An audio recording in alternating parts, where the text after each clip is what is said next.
to continue with the Christmas story today and about what happened on that very special starlit night. Can you remember how our story started? It started with Mary and Joseph travelling all the way from Nazareth to Bethlehem, and how when they got there they could find no room in any of the inns, only a lowly stable. And Jesus, God's Son, was born among the animals. Then last week we learned how God sent his angels to tell the good news to lowly shepherds on the hills outside of Bethlehem. And when they heard it, they hurried to Bethlehem and found Jesus in the stable and worshipped him. We've come to the last part of our story now, and I've brought a little guest along to help me tell the story to you. He's very special because he was actually there during this next part of the story. His name is Zach, and Zach is a camel.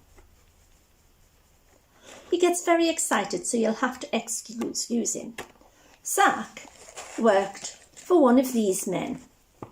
They were wise men. Sometimes we call them kings.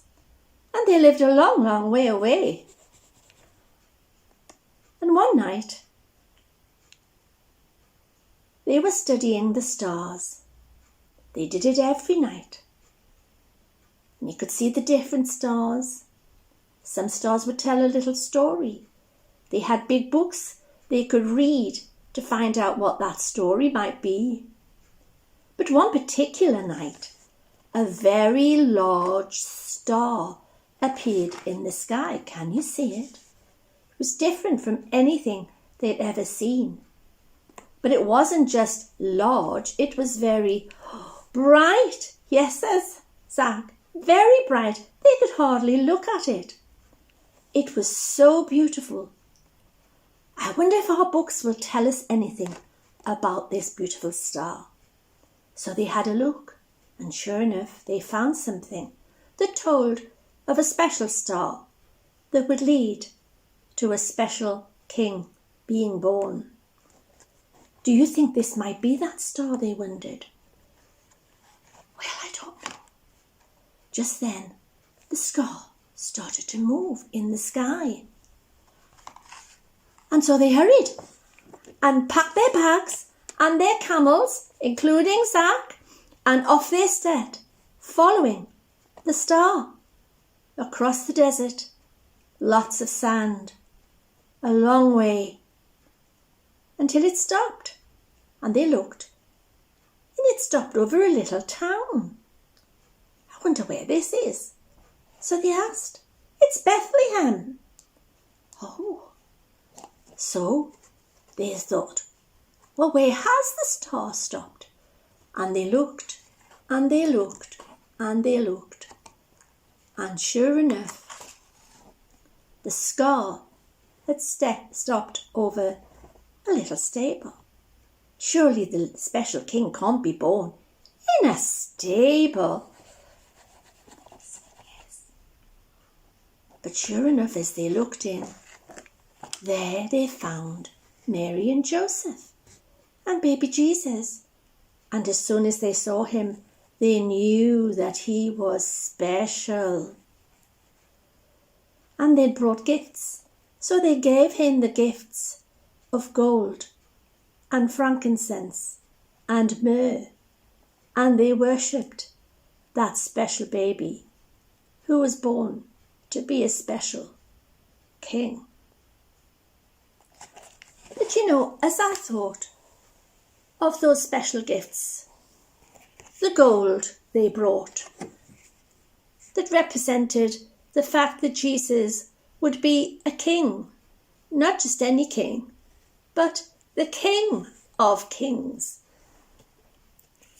They gave him frankincense, which was used in the temple when they worshipped God.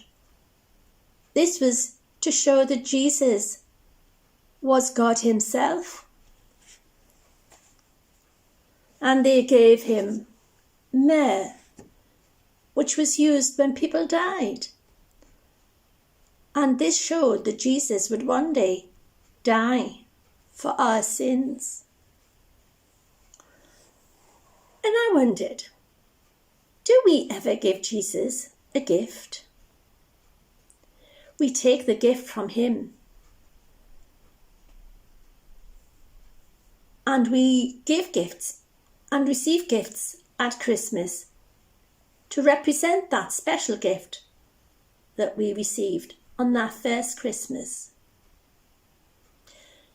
If we go to a birthday party, we don't take gifts for the guests or ourselves.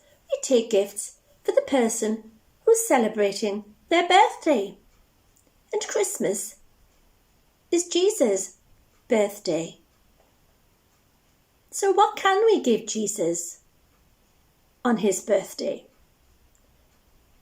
We sing a carol, and one of the verses says, "What can I give him, poor as I am? If I were a shepherd, I would bring a lamb. If I were a wise man, I would do my part. Yet what I can, I give him." And what is it we can give him? I give my heart.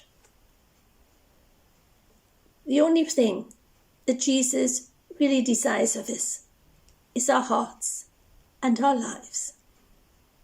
So this Christmas, as we receive and give our gifts, let us remember Jesus and give him the gift of our hearts, the gift he deserves.